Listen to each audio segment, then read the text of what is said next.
Suatu hari, gue tuh pernah ketemu sama seorang pengusaha yang dia punya banyak banget karyawan. Dan yang menariknya adalah pengusaha ini tuh bisa bikin karyawan-karyawannya itu setuju dengan ide yang dia sampaikan, memberikan perintah yang bikin karyawannya malah jadi bersemangat ngikutin perintah tersebut. Dan ternyata gue menemukan bahwa pengusaha ini itu menggunakan sebuah metode komunikasi juga, yaitu adalah komunikasi persuasif. Dan dalam beberapa menit ke depan, gue bakal spill ke lo metode komunikasi persuasif yang digunakan oleh pengusaha ini untuk bikin siapapun setuju dengan ide yang dia sampaikan, bahkan secara tidak sadar. Video ini bakal gue bedah menjadi beberapa bagian atau menjadi beberapa part. Yang pertama, gue bakal mulai dengan jangan pernah bilang orang itu salah. Yes, jadi ketika lo itu pengen bikin orang setuju dengan ide yang lo sampaikan, lo tuh harus bikin orang tersebut merasa bahwa dia benar terlebih dahulu. Serius kan? Karena kalau misalkan lo bilang seseorang itu salah, maka mereka itu bakal merasa, loh, kok lo nyalain gue? Wah, enggak, gini ya, gue itu nggak salah. Lo coba poin gue tuh kan kayak gini. Nah, akhirnya terjadi pertengkaran. Gini, orang kalau lo bilang dia salah, dia bakal berada di posisi dimana dia ngerasa, gue nggak mau disalahin, jadi gue harus ngebela diri. Tapi kalau lo bilang dia benar, maka dia nggak bakal merasa kayak, oh oke, dia ngakuin gue bener kok. Jadi dia bakal lebih open terhadap kritik yang lo sampaikan.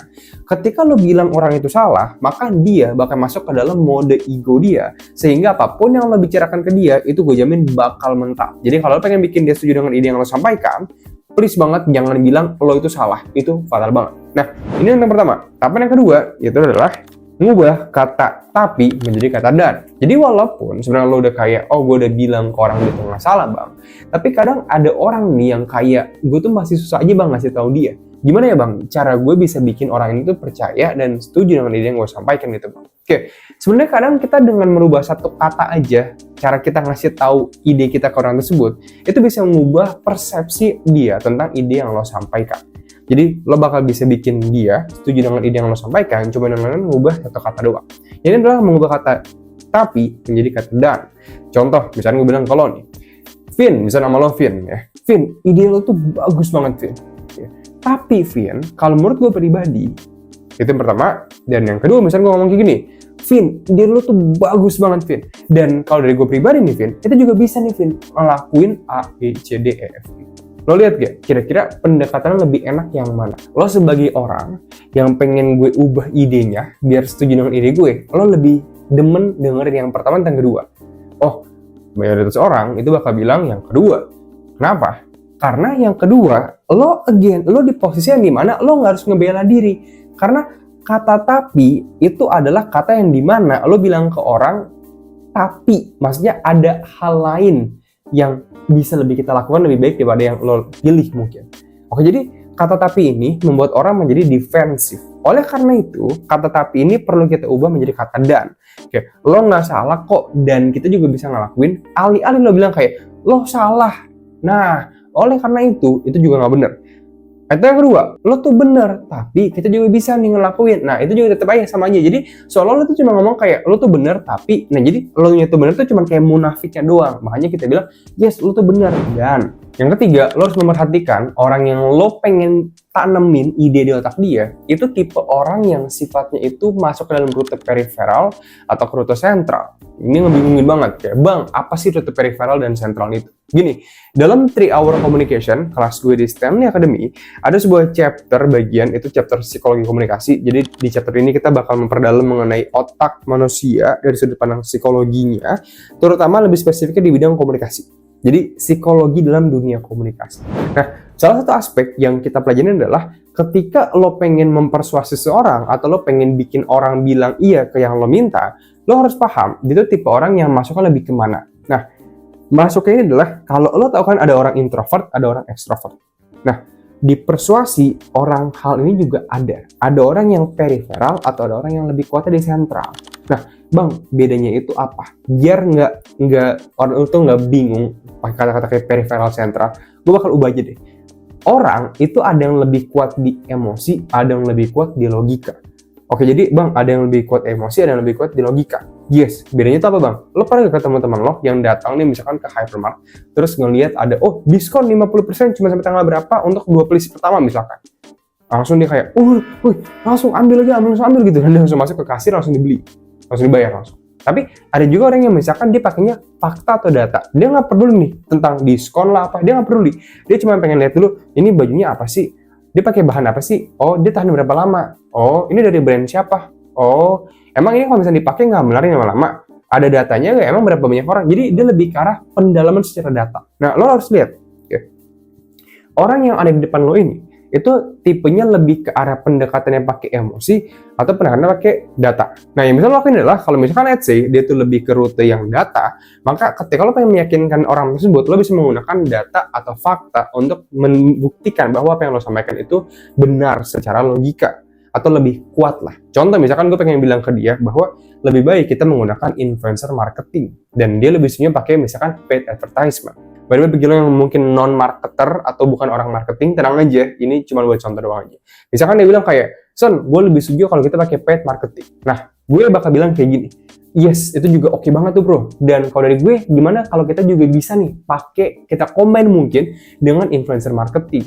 Karena gini bro, influencer marketing itu yang sempat gue baca-baca, 50% brand yang pakai influencer marketing, ternyata salesnya tuh lebih meningkat loh bahkan. Gue sampai kaget sendiri, bisa gitu loh. Nah, itu gue menggunakan data. Jadi, gue bilang ke dia bahwa ada brand yang 50% pakai, ini data yang biasa buat kita tuh membingungkan atau pusing gitu kan. Nah, hal ini itu biasanya untuk bikin dia yakin bahwa influencer marketing itu lebih worth it untuk dijalankan. Jadi gue menggunakan data untuk meyakinkan dia. Nah, orang-orang seperti ini yang butuh data, lo perlu biasanya menyajikan nih data-data pendukung yang mendukung argumen lo, atau data apa sih yang bikin argumen lo tuh benar. Kalau misalkan lo bilang, Bang, gue pengen bikin dia setuju nih bang untuk beliin gue MacBook. Nah lo cari data, apa yang bikin pembelian MacBook itu jadi worth it misalkan. Lo bisa bilang nih, kan gini bu, kalau misalkan aku dibeliin MacBook, nanti aku bisa bikin YouTube channel yang dalam 12 bulan ke depan mungkin bakal menghasilkan 5 juta rupiah. Dan itu bakal bisa modal buat aku untuk menghasilkan modal lagi. Dengan cara aku invest lagi nih.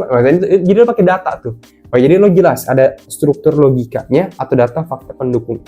Selain pakai data ini, lo juga bisa pakai emosi. Emosi adalah lo menggerakkan orang berdasarkan emotionnya. Ini bisa, contohnya, satu, sebutan adalah lo bikin dia cepet-cepetan atau urgency. Ini bisa lo gunakan dengan kayak misalkan, ayo bro, sisa 2 tiket lagi nih. Bro, cepetan nih, influencer marketingnya udah mau habis. Dia cuma buka sampai akhir bulan ini doang. Bro, lo tau gak, influencer marketing ini tuh dia bentar lagi udah mau ini tahu, udah mau open, udah mau close tahu, karena ada brand lain yang udah mau ngejar dia juga. Nah, itu biasanya bikin orang jadi kayak, yaudah deh cepetan deh. Nah, tujuannya buat kayak gitu.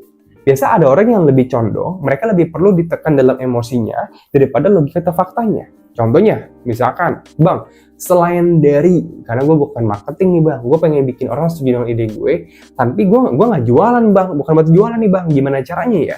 Bisa juga dengan lo ngelakuin storytelling. Storytelling adalah dengan menggerakkan emosi. Contoh, misalkan dia itu pengennya ngelakuin paid advertisement atau ngiklan. Lo kontradiktif, lo nggak setuju sama ide dia. Lo lebih setuju kalau kita pakai influencer marketing. Nah, lo bisa ceritain sebuah cerita ke dia. Ini opsi yang kedua by the way. Gimana waktu itu lo pernah gagal ternyata. Lo ngiklan, lo udah pernah ngiklan, tapi lo belum pernah nyobain influencer marketing. Lo bisa cerita nih kegagalan lo pas ngiklan. Lo bisa bilang kayak, bro, gue juga dulu sama. Di brand sebelumnya kan gue mikir, kayaknya ini iklan lebih efektif deh.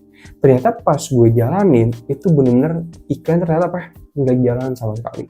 Dan waktu itu gue ngerasa, waduh gimana nih, gue nggak perform gitu kan, merah, bener-bener merah banget tuh, nggak ada leads yang masuk.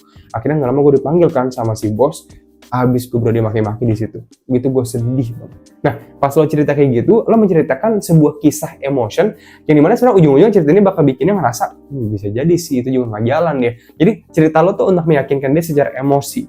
Nah, again, lo harus lihat orang yang di depan lo ini lebih condongnya ke arah emosi kah?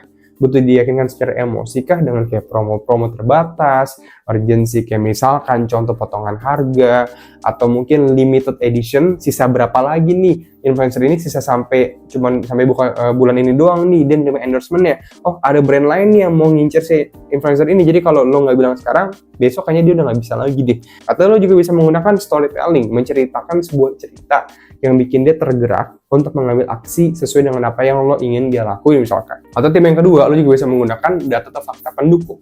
Biasanya ini cukup banget buat orang-orang yang memang mereka lebih condong karena menggunakan data atau fakta untuk meyakini diri mereka sendiri. So, lihat dia tipe orang yang kemana. Kalau dia lebih kayak emosi, pakai emosi. Kalau data atau fakta, menggunakan data atau fakta. Nah, 3 hal ini ketika lo menyampaikan sesuatu ide kepada seseorang dengan satu, nggak bikin dia merasa salah secara ego, jadi dia nggak merasa defensif. Yang kedua, lo menggunakan kata dan daripada kata tapi. Yang ketiga, lo mencari dia tipe orang yang lebih butuh emosi kah atau pakai data fakta pendukung kah? Dan lo sesuaikan dengan karakter yang dia condongnya ke arah sana. Oh, misalnya lebih ke data fakta, ya lo pakai data fakta. Kalau dia emosi, ya lo lebih pakai emosi. Nah, dari hal tersebut, biasanya lo bakal bisa bikin siapapun lebih setuju dengan ide yang lo sampaikan. By the way, hal tersebut adalah komunikasi persuasif. Kalau lo pengen belajar jauh lebih banyak lagi, bahkan 10 kali lipat lebih banyak dari materi persuasi ini, gue bakal ngadain sebuah webinar, yaitu adalah The Psychology of Persuasion. Rasanya bikin orang bilang iya ke yang lo minta. Untuk open seat-nya kita hanya terbatas pada 50 orang doang. Yang dimana sekarang itu ada special price buat lo sebesar 75.000. Informasi lebih lanjut kalau pengen join untuk webinarnya, yuk cek aja di pin komentar di bawah.